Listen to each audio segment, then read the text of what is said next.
This channel does not promote any violence, harmful, or illegal activities. All content provided by this channel is meant for an educational and information purpose only. ভারতের বিরুদ্ধে তীব্র ঘৃণা উপরে এখন পরিস্থিতি বিগড়লই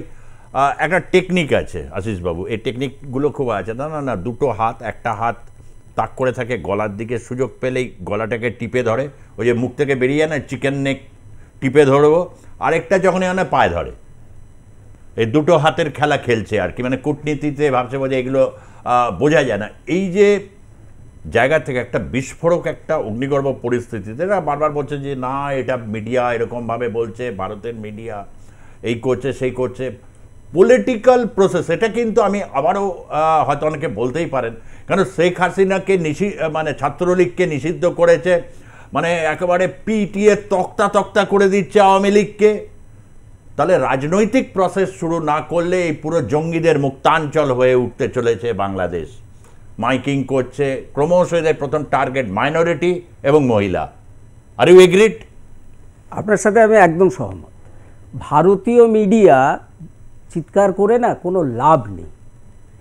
একটা কারণে বলছি কারণ দেশের সংখ্যালঘুর ওপরে যে আক্রমণগুলো হচ্ছে সেখানে ওখানকার দেশের মিডিয়া চেপে গিয়ে সাম্প্রদায়িক চরিত্রকে সংহত করা ছাড়া আর কিচ্ছু করছে না এই যে চেপে যাচ্ছেন আপনি খবর আমি আপনাকে একটা অন্য উদাহরণ দিলে বুঝতে পারবেন এই যে আমি চিন্ময় কৃষ্ণ দাসের হয়ে ওকালতি করার কথা আমরা বলছি মানে কাউকে পাওয়া যাচ্ছে না একটা জিনিস আপনি নিশ্চয়ই জানবেন যে রমেন রায় যেটা সংবাদপত্রে বা এখানে দেখা হয়েছে তার উপর বিভৎস আক্রমণ করা হয়েছে এই আক্রমণটা করা হয়েছিল ছবি আমরাও দেখিয়েছি আপনারা দেখিয়েছেন কিন্তু উনার উপর আক্রমণ করেছিল 25শে নভেম্বর ঢাকাতে যে জমায়েত হয়েছিল সেখানে যুবলীগের কর্মীরা এই খবরটা চেপে গেছেন এই খবরটা প্রকাশ করেননি আজকে যখন আমরা এই খবর দেখাচ্ছি আপনি তো বলতে পারছেন না যে ওই দিন ওর উপরে আক্রমণ করা হয়েছিল বলে উনি চিকিৎসাধীন আছেন বলতে পারছেন না এই খবর চেপে যাওয়া এই যে আপনি বারবার বলছেন না ভারতীয় মিডিয়া তো বিকল্প কথাই বলবে কারণ ওইখানকার মিডিয়ার বিকল্প সত্যিকারের কথা বলার কোনো সাহস নেই তাহলে সেই দায়িত্বটা কিন্তু আমাদেরকে নিতে হবে কারণ ওখানে মানুষ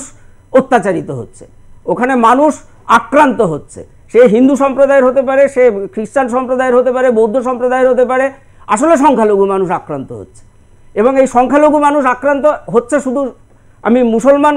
মানুষদের দ্বারা তা নয় কিন্তু এই জঙ্গি মুসলমান মানুষদের দ্বারা বাংলাদেশের সব মুসলমান খারাপ না না না সব মুসলমান কেন একদম খারাপ বলবো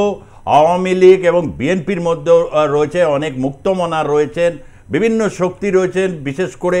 বুদ্ধিজীবী সম্প্রদায় রয়েছেন মহিলারা রয়েছেন যারা প্রোটেক্ট করছেন আদারওয়াইজ এটা বিশ্বাসযোগ্য নয় যে 17-18 কোটি এক একজনের ভাষণ তো শুনছে আপনিও শুনছেন মানে তাদেরকে অ্যাগ্রেসিভ মানে বক্তব্য তারা দিচ্ছে যে যদি নেমে আসি তাদেরকে উপর দিয়ে রক্ষা করে প্রতি মুহূর্তে যে হুমকি তারা রক্ষা করছেন কিন্তু এই মৌলবাদী তাণ্ডবকে যে ইউনুস যে ঢাকনাটা প্যান্ডোরা বক্সটা খুলে দিয়েছেন কিন্তু বোতলবন্দি করার টেকনিকটা মনে হয় উনি জানেন না কারণ তার একটু আগে আপনি যে বিদেশ সচিবের বক্তব্য দেখাচ্ছিলেন তিনি বলছেন 5ই আগস্টের পর যা হত্যা হয়েছে যা বলা হচ্ছে সব মিথ্যে তারেক রহমান কি বলছেন যে এই হত্যা এই মৃত্যু যদি ঘটে চলে তাহলে সরকার টিকবে না তারেক রহমান কে 5ই আগস্টের ঘটনার কুশীলবদের মধ্যে একজন তো অবশ্যই তিনি বলছেন কেন তাহলে তিনিও মিথ্যা কথা বলছেন ভারতীয় মিডিয়া বলে লাভ নেই ভারতীয় মিডিয়ার যে মানে দর্শক সংখ্যা মানে আমি শুধু টাইমস অফ ইন্ডিয়ার সারাদিনের খবর পড়ে 1.5 কোটি মানুষ টাইমস অফ ইন্ডিয়া পড়ে বাংলাদেশে যত সংবাদপত্র আছে 50 লক্ষ তার পাঠক নেই এটা বুঝতে হবে তাকে জনমতটা কিভাবে তৈরি করতে হয় আর এই জনমতটা কিভাবে বিশ্ব জনমত কিভাবে বাংলাদেশের এই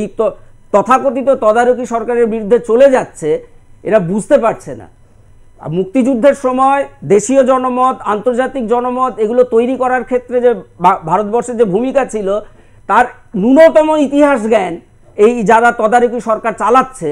তাদের যদি থাকতো তাহলে তারা ওইখানে বসে এই বড় বড় কথাগুলো বলতো না আমার দুটো আরো একটা কথা বলার আছে যদি বলেন পরে আমি বলবো আচ্ছা ঠিক আছে আমি একটু আসবো দেবতনুর কাছে দুটো ওয়ে এখন আমরা যদি একটু কনসাইজ ওয়েতে এটা ভাবি,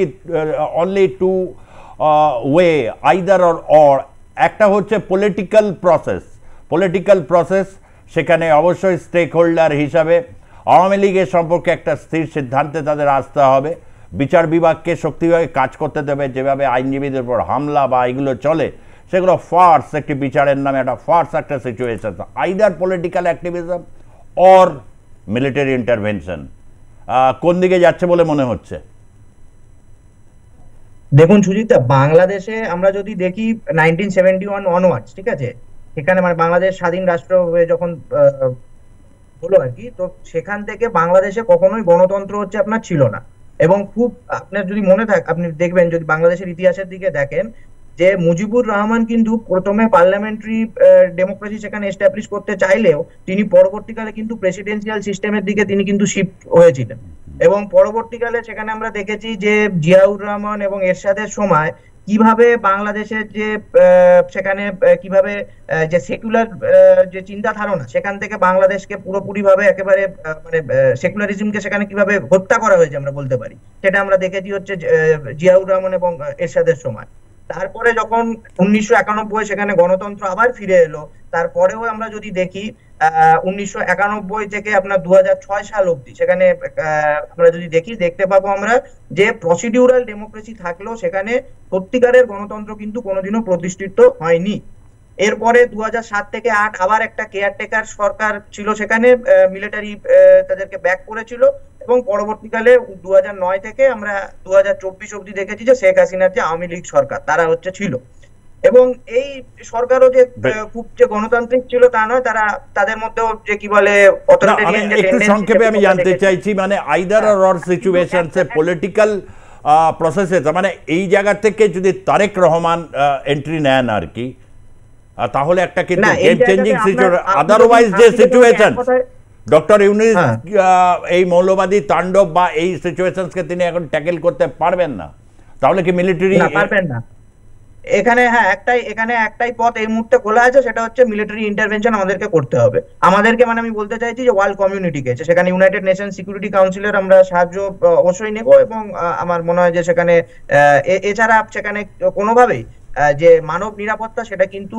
সুনির্দিষ্ট করা সংক্ষেপে এই জায়গাটা আশিস বাবু, আমি একটু এসে আপনার কাছে এসে এই জায়গাটায় ধরুন এই যে শান্তিরক্ষী বাহিনী বা কিছু কিছু এক্সিস্টিং আইন আছে, বিশ্ব জনমত যদি তৈরি হয় যে শান্তিরক্ষী বাহিনী, মানে বলা হয় অনেকে বাংলাদেশ আর্মি নিয়ে, যদি আমি বাংলাদেশ আর্মি সম্পর্কে খুবই শ্রদ্ধাশীল এবং মিস্টার আর কে শ্রীবাস্তবের কারণে আরও বেশি শ্রদ্ধা মানে একটা রয়েছে, তথাপি কেউ কেউ বলেন ওখানের আর্মির একটা কাজ হচ্ছে যে রাজনীতিবিদদের হত্যা করা, তার একটা ট্র্যাডিশন অবশ্য তারা তৈরি করেছে। আর 2 নম্বর হচ্ছে শান্তিরক্ষী বাহিনীতে যদি, যেহেতু বাংলাদেশের মিলিটারি থেকে শান্তিরক্ষী বাহিনী ইন্টারন্যাশনাল পিস কিপিং ফোর্সগুলোতে যায়, বেশ মোটা টাকা উপার্জনের একটা সুযোগ সেটা একটা রয়েছে। আমি ওই বিতর্কে যাচ্ছি না, আমি শুধু এটাই বলতে চাইছি যে কোথাও কি একটা আন্তর্জাতিক ইন্টারভেনশনস বা কেননা এই জিনিস সম্ভব নয়, আদারওয়াইজ হচ্ছে একদম তীব্র পলিটিক্যাল প্রসেসের মধ্যে নিয়ে যাওয়া। এবং সেক্ষেত্রে তো ডক্টর ইউনূস খুব একটা সদর্থক বলেও আমার মনে হচ্ছে না। ওই খুব গয়েঙ্গচ্ছ মিটিং করেন শুধু, আর বেরিয়ে এসে ওরা হচ্ছে প্রেসের সামনে বাইট দেয় এক একজন, এই তো দেখতে পাচ্ছি। তো কি মিটিং করেন,